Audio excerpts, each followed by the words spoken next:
The K community, known for its controversial use of elongating neck rings, is facing an ethical boycott in the mainstream media.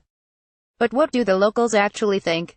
In his new short, Marko Randelovic hears their side of the story.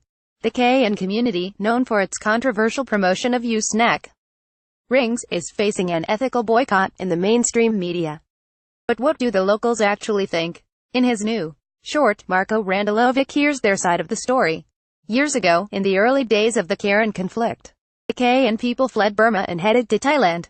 They lived in refugee camps until the Thai government settled many of them in their own self-styled K villages around the north of the country.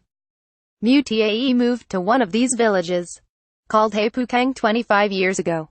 Once she arrived, she and the rest of the K people were free to live out their traditional way of life and adhered to their many age-old traditions. The K people had always been objects of fascination for travelers, as the women are known for wearing brass rings which give the appearance of an elongated neck. Hepukang began to attract many tourists primarily for this reason, and the village economy began to thrive. This, in turn, helped the refugees to live a more comfortable life as they made a good living hosting and selling their crafts to visitors from all over the world. However, the K people still faced some problems. They struggled to get Thai citizenship, which could affect their education and ability to travel within the country. Then, the media began publishing inflammatory articles claiming that Hepukang was nothing but a human zoo, and insinuating that the K people were forced to live there for the sake of tourism. This led to many tourists boycotting the villages and encouraging others not to visit, without understanding the true extent of the issue or ever speaking to K people. Consequently, the K people's main source of income drastically decreased, leaving these refugees in a worse situation.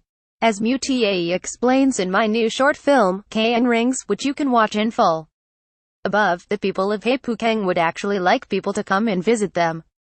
They want to share their K culture with visitors in a meaningful way, as a cross-cultural exchange with a sincere experience of life in Hepukang. It's important to not objectify these people, especially the women who wear the neck rings, but simply ignoring them is not the answer. It's why I believe that, with this ethical boycott, nobody wins. Watch the full film above, or see more of Marko Randelovic's work on his official website. Enjoyed this article? Like Huck on Facebook or follow us on Twitter.